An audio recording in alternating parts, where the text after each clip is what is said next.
It was Christmas on the island of Sodor. All the engines were working hard. Thomas and Toby were busy carrying people and parcels up and down the branch line. Everyone was happy. Only the coaches, Annie and Clarabelle, were complaining.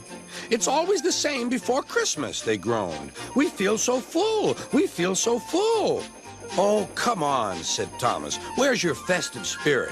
Christmas Day is almost here." By the side of the track was a little cottage with a familiar figure waving to them. "It's Mrs. Kyndley," whistled Thomas. "Beep, beep! Happy Christmas!" Thomas always felt better for seeing her. "Christmas just wouldn't be Christmas without Mrs. Kyndley," he said to himself. When work was over, Thomas went to see the other engines. All their coats had been polished. "Huh," said Gordon. "Just look at us. Your driver will have to work fast to get you as smart as us."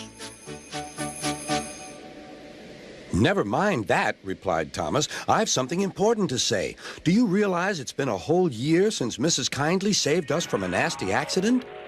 You remember when she was ill in bed and—" "Yes, of course," interrupted Edward. "You told us how she waved her red dressing gown out of her window to warn you about a landslide ahead." "And you and Toby gave her presents?" Percy joined in. "And Sir Topham Hatt sent her to the seaside to get better." "But," said the other engines, "the rest of us never thanked her properly." "Exactly," said Thomas. "So now I think we should all give her a special Christmas party. Or get your sausage tattooed to resemble a candy cane. Great for Christmas dinner. Let's kill a beautiful tree that's been alive for 75 years and bring it here. We'll stand it up and conceal its natural beauty by hanging shiny, repulsive man-made objects on it and let it stand there slowly dying for several weeks while simple-minded children stare at it." Everyone was getting very excited, and the drivers felt sure that Sir Topham Hatt would agree, as indeed he did. The engines were all busy making plans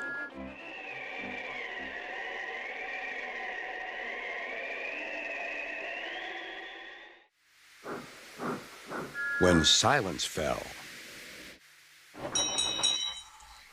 Sir Topham Hatt had bad news. "The weather's changed badly. Mrs. Kyndley is snowed up.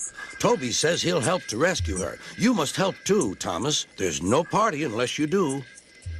Thomas hated snow, but he said bravely, "I'll try, sir. We must rescue her. We must." "There's a good engine. You and Toby will manage splendidly." Thomas charged the snowdrifts fiercely. Sometimes he swept them aside. Sometimes they stuck fast, and the men had to loosen them.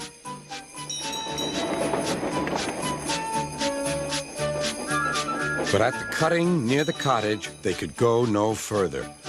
"Look at that!" exclaimed Thomas's fireman. "Beep, beep! Here we are!" An answering wave came from an upstairs window. Then they heard a familiar sound. "That's Terence, the tractor," said Thomas. "He's come to help too." Sure enough, Terence had a snowplow and was working hard to clear a patch to the railroad line and safety. At long last, the rescue was complete. Percy took the tired workmen home. Terence said goodbye to Mrs. Kyndley and promised to take care of her cottage as he watched them all set off. The engines made good time.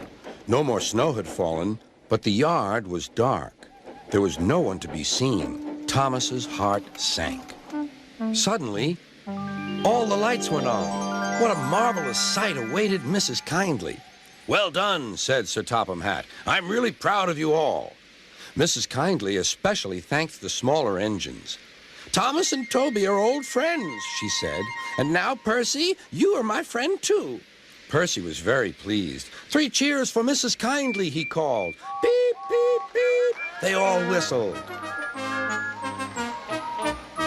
"We wish you a Merry Christmas, we wish you a Merry Christmas, we wish you a Merry Christmas and a Happy New Year." Thomas the Tank Engine and his friends thought it was the best Christmas ever, and Mrs. Kyndley could think of nowhere she would rather live than here with them on the island of Sodor.